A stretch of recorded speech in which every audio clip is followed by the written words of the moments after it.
to our Father. Some men trust in horses, but we're going to trust in the name of the Lord our God, regardless of tomorrow or late tonight. It won't matter. We didn't plan it, but I don't think we could have planned better to have tonight be what tonight is on this occasion. None of us were looking at the calendar. We just said, let's pick 2 Tuesday nights in the fall and let's do this.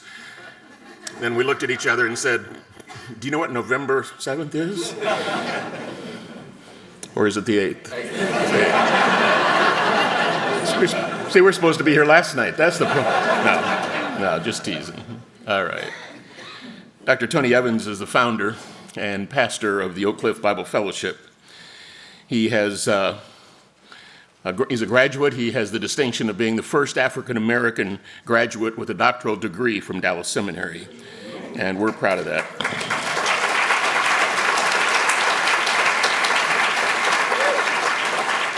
He has served as an associate professor in our pastoral ministries department in the areas of evangelism, homiletics, Black church studies.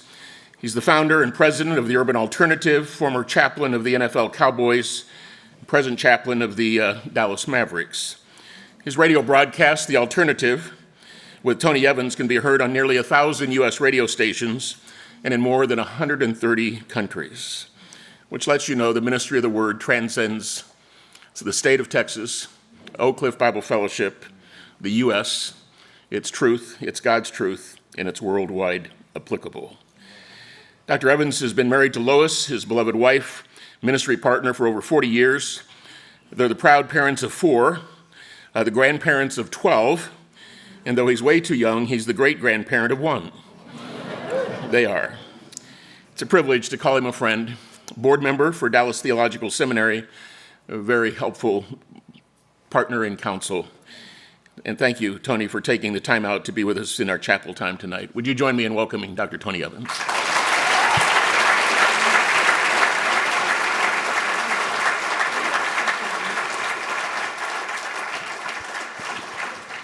Good evening. Good evening.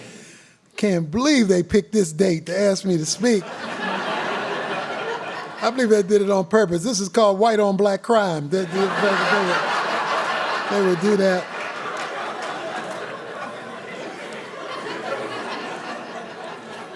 No, the invitation was short and sweet. The president called me. Asked if I believed in free speech. I said yes. He said, come give one. So that was at the heart of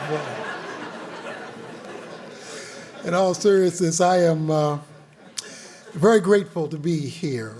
Any opportunity that I have to come to this campus is one of highest honor for me. Every time I step foot on this campus, for whatever the reason, my mind goes back to 1972 when I had the privilege of becoming a student here and having my worldview shaped, having a theological foundation poured, and having a ministry philosophy hewed out of my time here, developing during those great years some magnificent friendships like my friendship with Ramesh Richard and others who we have come to love and appreciate, and we still benefit from our relationship with this school. And so it is an honor to be able to be here, to have 2 of my children who have graduated from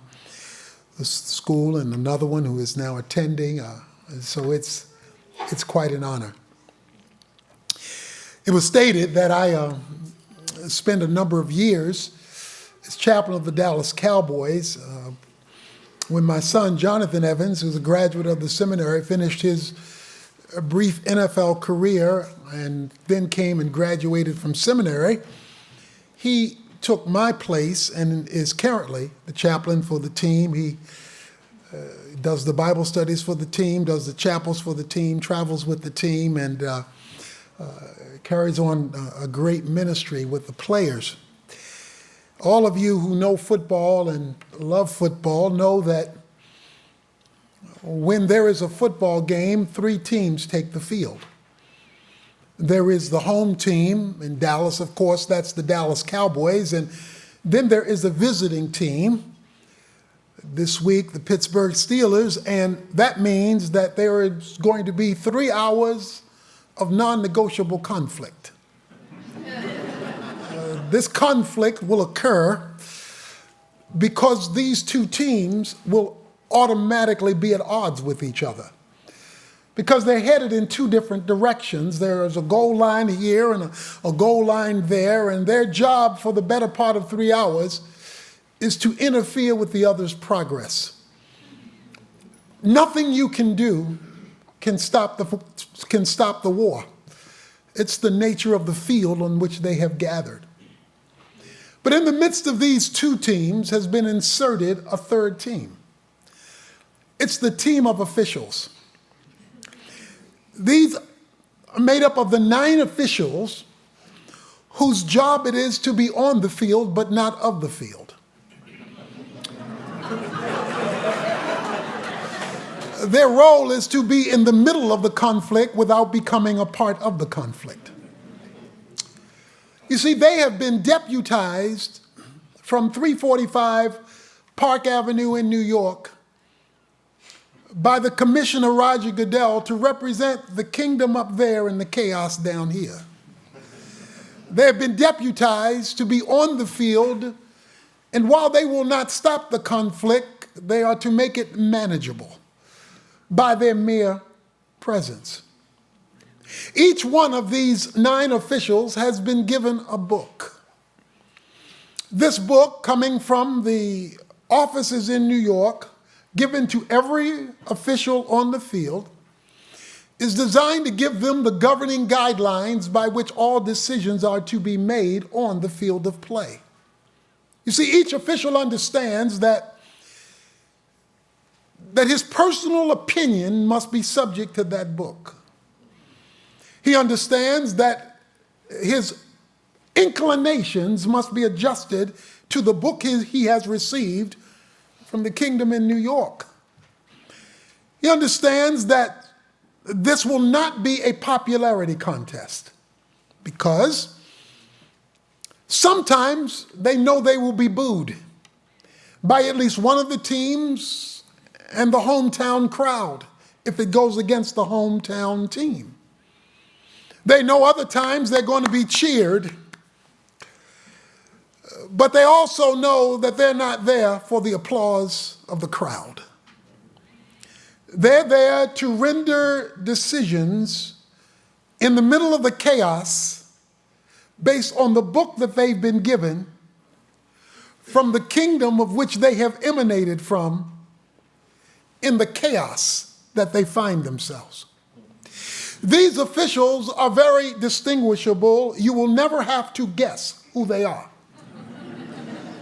They wear black and white jerseys.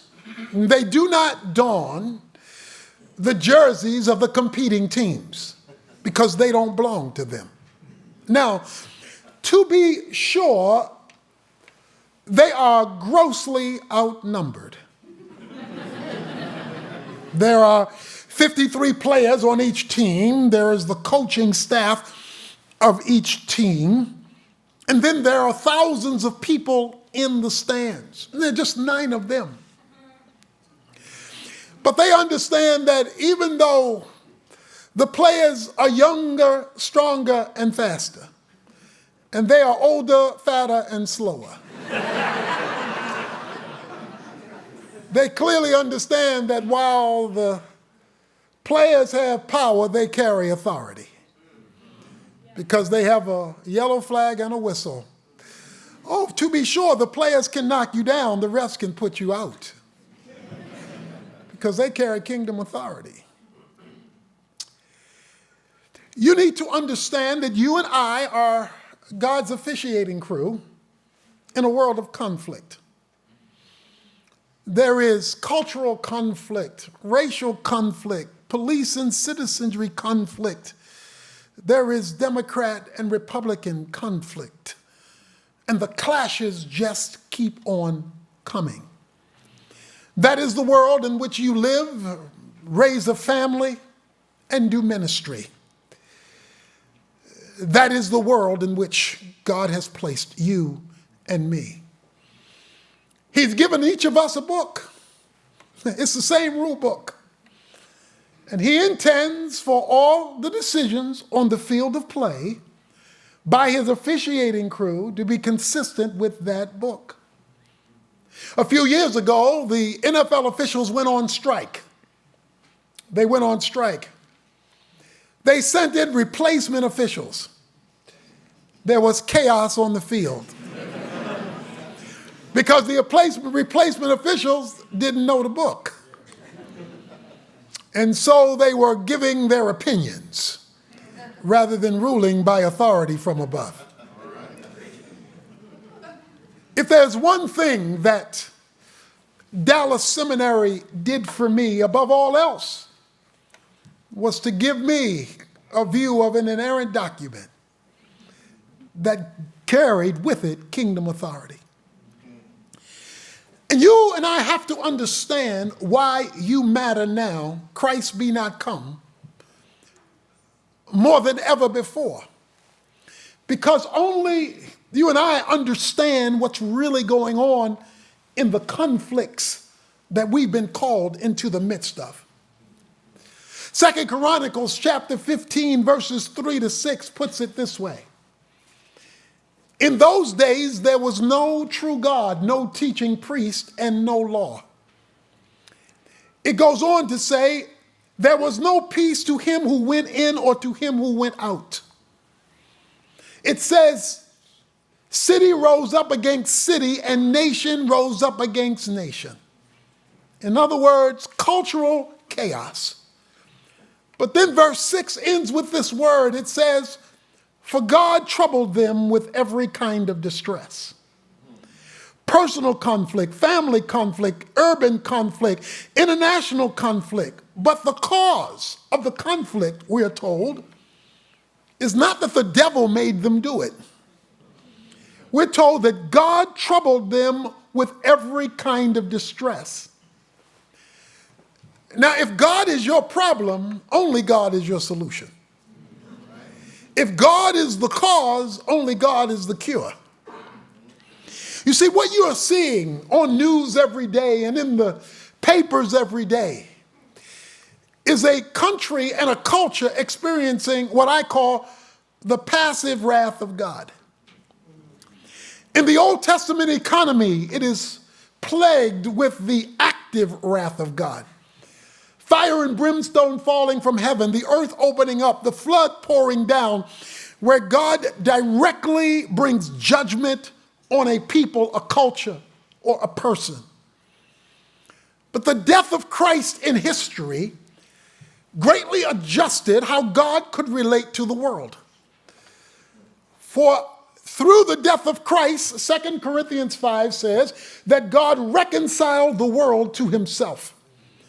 And so the world got repostured by Christ's death so God could relate to it differently.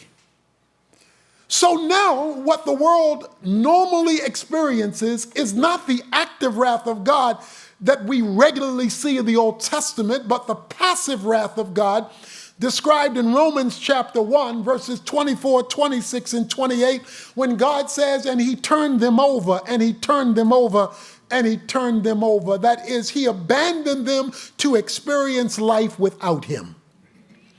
What you are seeing today is what it looks like when a people have been abandoned by God. Because God has been put on the periphery of the life of the family, of the culture.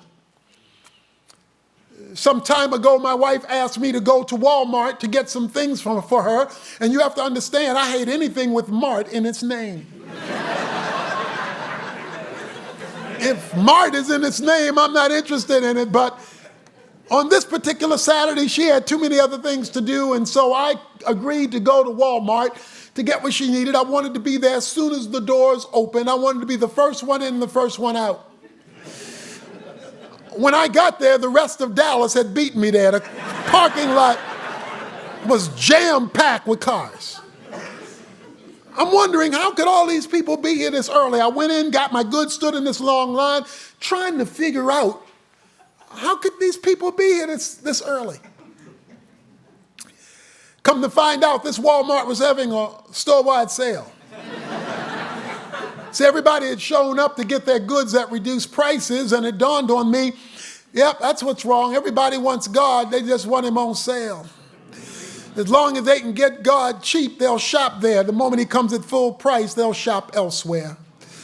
See, people do not want the God of the Bible. They want the God that they control, better known in Scripture as idolatry.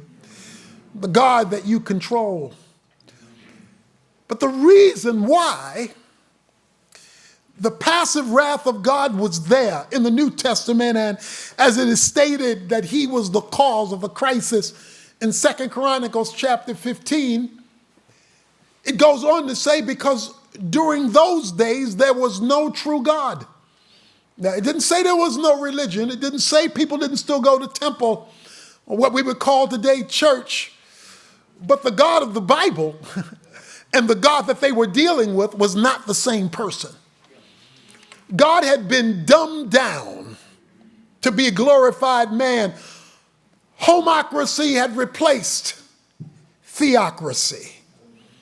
The rule of man had replaced the rule of God. The attempt to build culture and civilization, Babel, was now being erected in society.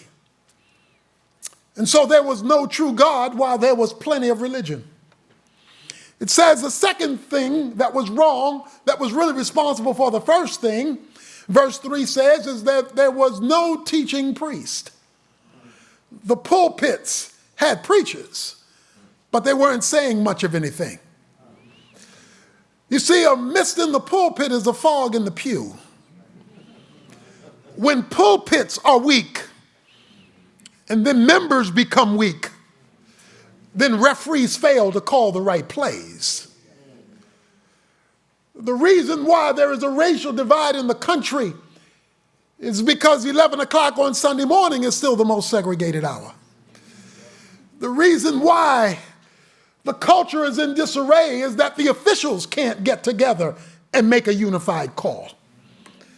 And it is the absence of teaching priests that was developing a constituency of kingdom citizens that was led to a culture without the true God, resulting in what verse 3 calls the absence of law. That is, people were making up their own rules. In other words, postmodernism, where you have no absolutes except that which you call absolute because it's absolutely true for you. And so as a result of this divine dismissal, as a result of the marginalization of God, the weakness, how can we have all these churches on all these corners with all these preachers and all these members and still have all this mess? There's a dead monkey on the line somewhere. And that is because there is pulpits that are satisfied to give words about God rather than the authoritative voice of God. We do not believe that God has spoken and that he has not stuttered, that there are two answers for every question, God's answer and everybody else is wrong. And who speak it with authority and who are not wimps. Because this is not a time for weak pulpiteers. This is not a time for weak church leadership, because the teams are at war. And they're not going to stop fighting. And God has always said, you know, that Sodom and Gomorrah would still be on the map if Abraham could have found 10. Sodom and Gomorrah was destroyed not only because the sinners were sinning. Sodom and Gomorrah was destroyed because the righteous couldn't be located. Now, he had a righteous preacher in town named Lot, but he suffered from the American disease of personal peace and affluence. He had a family, but when it was time to get out of Dodge, his two sons-in-laws didn't believe him. His wife remembered Neiman Marcus and Saks, and she turned back into a pillar of salt. Two daughters-in-law, two daughters had an incestuous relationship with his father. I mean, if he would have just won his family, that would have made 6. If each one of them would have won 1, that would have made 12. Abraham would have found 10, and Sodom and Gomorrah would still be on the map. See, when God's people can't be located, Dallas-Fort Worth is in trouble. The culture collapses. I know what you say. We're dispensationalists here at Dallas Seminary, and we're waiting for the imminent, any moment return. Why should we care? Why should we worry about this, since we know the Bible declares that things are going to get worse and worse? Same reason you jog, even though you know you're going to die.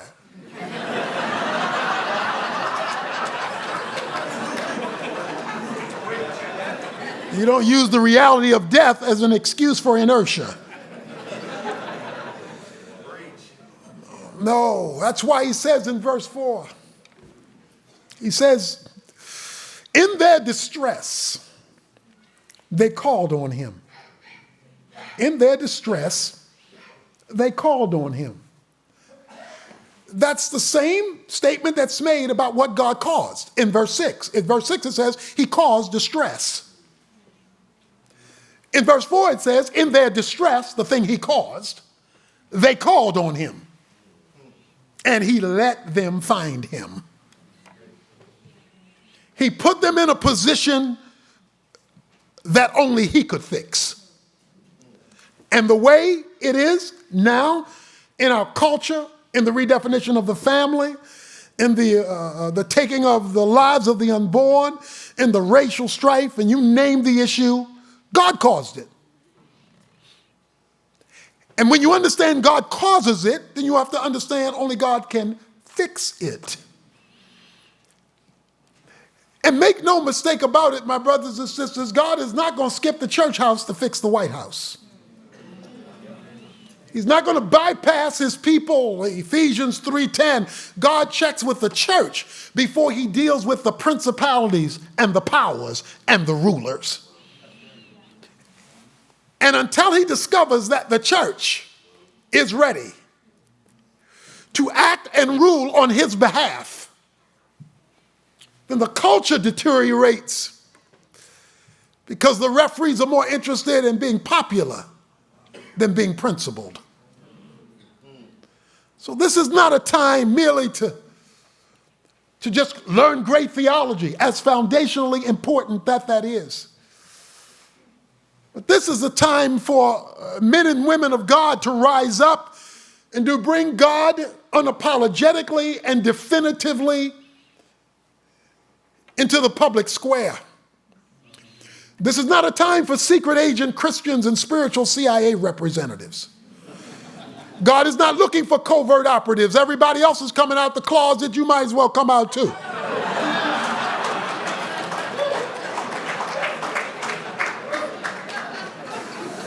You and I will all go back to our televisions tonight, and we will look at the returns as they come in. And for years now, people have unapologetically come out for the person that they want to rule in America. It's on their lawns, it's on their cars, it's discussed around water coolers, because they're passionate about the candidate to be president. Unapologetically willing to risk scorn by the opposing team because they're committed to the one they believe in. Well, if we're really committed to the lordship of Jesus Christ, if we're committed to the fact that he alone is King of Kings and Lord of Lords, if we are committed to his death, his resurrection, his ascension, and his ruling from the right-hand side of his Father, if we are committed to the fact that he lays claim to authority, not only in the sweet by and by, but also in the nasty here and now.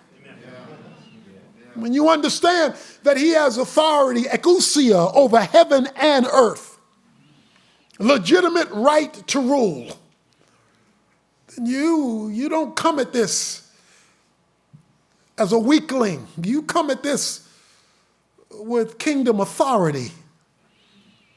I call it having a kingdom agenda, the visible manifestation of the comprehensive rule of God over every area of life. Officials don't come just because they're outnumbered on a field and make suggestions. They don't come just because they're going to be booed to ask everybody, what do you think? They come because they've got a definitive word from New York. And that definitive word is to be made in the midst of a conflict, because they know they carry kingdom authority. In fact, I like how Jesus put it when he spoke to Peter about the church. He said, I'm going to give you the keys to the kingdom. There's a thing that we've missed about the ecclesia, the new covenant. You see, way back in the old covenant, God told Israel, look, I'm going to give you laws. Deuteronomy chapter 4, I'm going to tell you how the world works from God down to you. But you're not to keep this to yourself. I want you to be so visible with how I work with you, to you, and through you, that the other nations of the world will see you and say, what manner of people is this with a God like that? That they would see the covenant of God at work and be envious of it, even though they were not part of it. All through Scripture, we are told about the role of God's people, not only in influencing God's people, but influencing the environment in which they lived. It would be Daniel who would influence the environment of a Babylonian pagan. It would be Esther who would influence the environment of her Persian husband over and over again. It would be the righteous that would affect the environment and who would shape the atmosphere. And so he says of his church, the ecclesia, what we've missed is we've defined the church, we've dumbed it down. We've dumbed it down to be a 1.5 hour gathering weekly. Well, that's if you're white. If you're black, 2.5 hour gathering weekly. For inspiration, information, fellowship, all that's great. But if you were walking up and down the streets of Rome under a Hellenized environment, under Greek influence where they spoke koine, common everyday Greek, you would have heard the word ecclesia. It would have been part of regular discourse, because it's not a unique Christian word.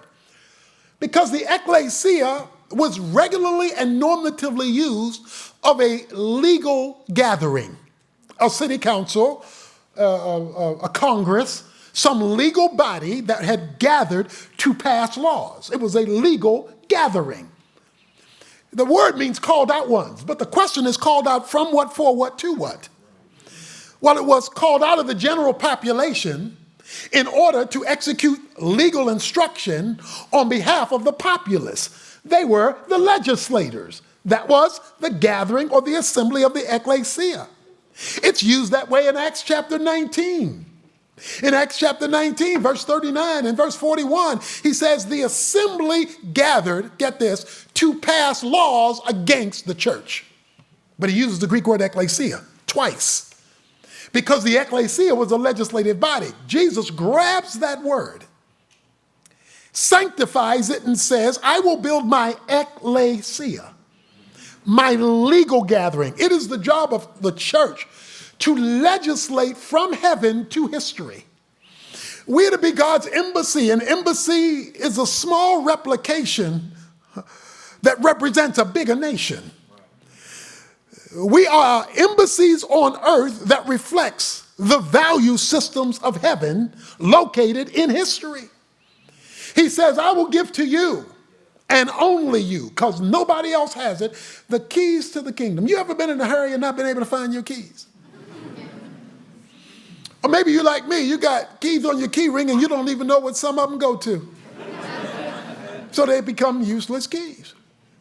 Well, I was in New York and I was at the Marriott Marquis. And I had to leave, check out, and fly to Chicago to the Hilton Hotel. Checked in, went up 35 floors in the dead of winter, put my key in the lock, click, click, red light, click, click, red light, click, click, red light.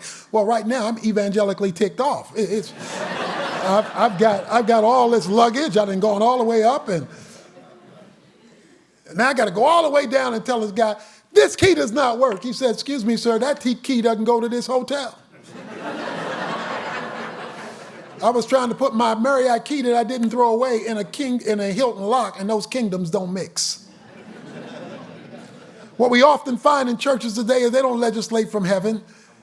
What they do is bring to the church the world's point of view, say a little prayer over it, and think it's endorsed by Jesus. He says, no, I'm going to give you the keys to the kingdom, and you'll know when you have those keys, because whatsoever you bind on earth, you will be bound. Whatever you bind on earth will be bound in heaven. Whatever you loose on earth will be loosed in heaven. That's allowing or forbidding. You will carry the authority. So why don't we have more authority? Is it just because the devil is just running crazy? Oh, no. It's because we don't recognize our legal authority. And we've settled for inspirational weekly meetings. If Christ comes tomorrow, we don't have to worry about any of this. If he doesn't come back for another 100 or 200 years, you better worry about all of this. It's your children, your grandchildren, your great-grandchildren. Now, they're going to grow up in some kind of world. So it will either be one influenced by the kingdom of God or controlled by the kingdom of darkness. And the fact that we're outnumbered is irrelevant. Because when the referees step on the field, they control the agenda. And it is with that mindset I challenge you to go into whatever ministry God calls you into. With the mindset that I am a representative of the King, and therefore I carry kingdom authority. I don't just do kingdom ministry. Yes, I do that. But I do kingdom ministry with kingdom authority. And that's how I view me. That's how you are to view you. That's how we are to view God's church, because it is God who has caused all the despair until he gets the undivided attention of his people.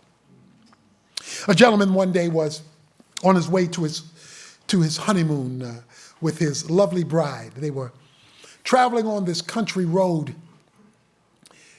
to their first evening together as a married couple. But it was a foggy evening. They were behind a truck, a fairly good-sized truck, and the husband wanted to pass the truck. They pulled out to pass the truck, but he didn't see the oncoming van. It would be a head-on collision. The collision was so hard that it popped his car and flipped it over, and both he and his wife were knocked unconscious. He came to first. He looked over to the passenger side and saw his wife, his brand new bride, gushing with blood. He knew he had to do something quickly because she would bleed out and die. But what could he do? He's on this country isolated road. But that's when he saw it. As fortune would have it, there was a sign on the hill right in front of him that said, Office of Dr. Bill Jones. How fortunate could it be that this catastrophe happened in front of a doctor's office? He quickly staggered around to the passenger side, opened the door, grabbed his bleeding bride, walked up the hill to the house, knocked on the door. An old man came to the door. The old man said, "What can I do for you?" He said, "Save her. She's dying. Please, please, save her." The old man looked at the young man holding his bleeding bride and said, "I am so sorry. I stopped practicing years ago." To which the young man said, "Mister, you have two choices. Save her, or take down your sign. But don't have a sign that gives me the impression that if I show up, you can turn things around. Don't have a sign that makes it look like if I show up, you can make things better. Don't have a sign that advertises that when we show up here, things are going to be different. But when we show up, nothing happens. There is a bleeding world in every single category. So as you study and learn and prepare, you have two choices. Be kingdom citizens that unapologetically represent the king, or take down your sign.